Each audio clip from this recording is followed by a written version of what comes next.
संतान सप्तमी दुबड़ी साते की आप सभी भक्तजनों को शुभकामनाएं। मासिक धर्म के कितने दिन बाद इस व्रत को कर सकते हैं, आइए जानते हैं। मासिक धर्म है और आप पहले से व्रत करते आ रहे हैं तो पूजा कैसे करें इसकी भी जानकारी है, अंत तक बने रहिएगा। आप सब जानते होंगे यह साल का सबसे विशेष व्रत माना जाता है जो कि शिव पार्वती और गणपति गजानन की पूजा के लिए है।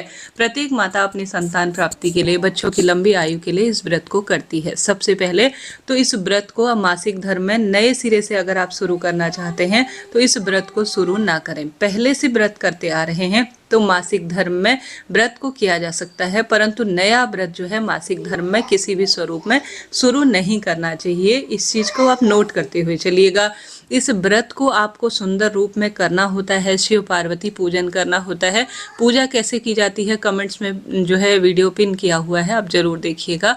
व्रत में क्या खाना चाहिए क्या नहीं, और साथ ही नियम सभी उसमें बताए गए हैं, कमेंट्स पिन किया हुआ है, देखिएगा। अब आप सभी को इस बात का ध्यान रखना है कि आप व्रत तो जरूर कीजिएगा, परंतु व्रत कितने दिन बाद करना है। व्रत हमेशा करना है 4 दिन के बाद 5वें दिन से। शास्त्रों में तो 5वें दिन से लिखा गया है।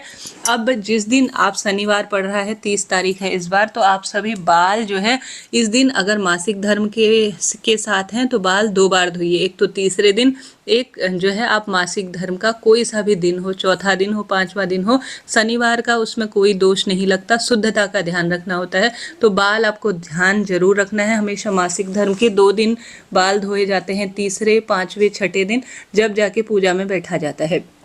तो आप सभी चौथे दिन से भी पूजन कर सकते हैं, कोई दोष नहीं है, बाल धोकर आप पूजन करें। परंतु 4 दिन पूर्ण हो जाने के बाद 5वें दिन से पूजन किया जाता है, इस बात का ध्यान रखें। चौथे दिन से नहीं, 5वें दिन से। 4 दिन 4 रात्रि पूर्ण हो जाए तो मासिक धर्म के नियम के आधार पर 5वें दिन से बाल धोकर आप पूजा कर सकती हैं। 6ठे दिन से व्रत में पूजन किया जाए तो और सुंदर है। 7वें दिन की तो महिमा अद्भुत है, पितरों का भी पूजन किया जा सकता है, देवताओं का भी। अब 5वें दिन से आप पूजन इसलिए करेंगे क्योंकि आपका रक्तस्राव बंद हो चुका है, आप शुद्ध हो चुके हैं, तो आप भगवान को स्पर्श कर सकते हैं, भोग प्रसाद बना सकते हैं। चूड़ी या धागा जो आप पहनते हैं वह आप पहन लीजिए, कोई दिक्कत की बात नहीं है। और साथ के साथ आप सभी इस बात का जरूर ध्यान रखें, 4 दिन पूर्ण होने के बाद ही मासिक धर्म बंद हो गया है अच्छी तरह से, तो 5वें दिन से आप व्रत उपवास और भगवान को स्पर्श कर सकते हैं।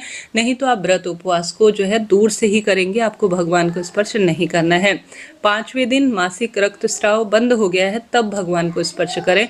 6ठे दिन और 7वें दिन तो करना ही है। इसके साथ ही आप सभी व्रत मानसिक रूप से, जैसे तीसरा, चौथा दिन है, दूसरा, प्रथम दिन है, तो व्रत को छोड़ना नहीं है। व्रत आपको नहा धोकर सुंदर भाव से मन से पूजा करनी है, शिव पार्वती का ध्यान करना है।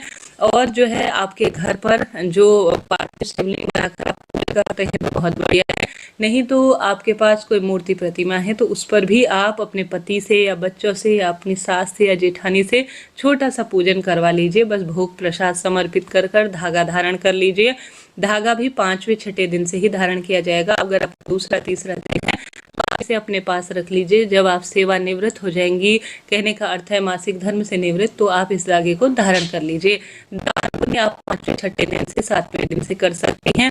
और बस आप 7 जो है आप भोग लगाएं और 7 पूड़ी आप मासिक धर्म में खा सकती हैं, कोई दोष नहीं है प्रसाद खाने में, क्योंकि यह साक्षात उस तरह का प्रसाद है जो भगवान को सामान्य तरीके से, किसी बड़े मंदिर का नहीं है, तो प्रसाद आप ग्रहण कर सकती हैं, कोई दिक्कत नहीं है। भगवान को स्पर्श करने में दोष है, संतान सप्तमी का प्रसाद खाने में कोई दोष नहीं है। मासिक धर्म का चौथे 5वें दिन ही आपको जो डोरा है उसे धारण करना है, तीसरे दूसरे दिन धारण नहीं करना है, इस बात का भी आप ध्यान रखिएगा। इस तरह से जो है दान पुण्य तो आप बाद में निकाल सकती हैं 5वें 6ठे दिन से, तो बहुत सुंदर और श्रेष्ठ रहेगा। तीसरा दूसरा दिन है तो दक्षिणा दान कर कर आप कह दीजिए कि पंडित जी को दे आइए या आप मंदिर में दान करवा दीजिए। व्रत कथा ऑनलाइन ऑफलाइन दोनों तरह से सुनी जा सकती है। शिव पार्वती पूजन घर पर आपके निमित्त आपके पति बच्चे कोई करने योग्य है तो वह कर देंगे। मानसिक पूजा करें, जैसे आप मन में सोचिए कि मैं शिव पार्वती को यह सामग्री समर्पित कर रही हूँ और सुंदर भाव से मैं पूजन कर रही हूँ, अब कथा सुन चुकी हूँ। इस तरह से मानसिक पूजा की जाती है जो कि चमत्कारी और श्रेष्ठ ही मानी जाती है। राधे राधे, हर हर महादेव।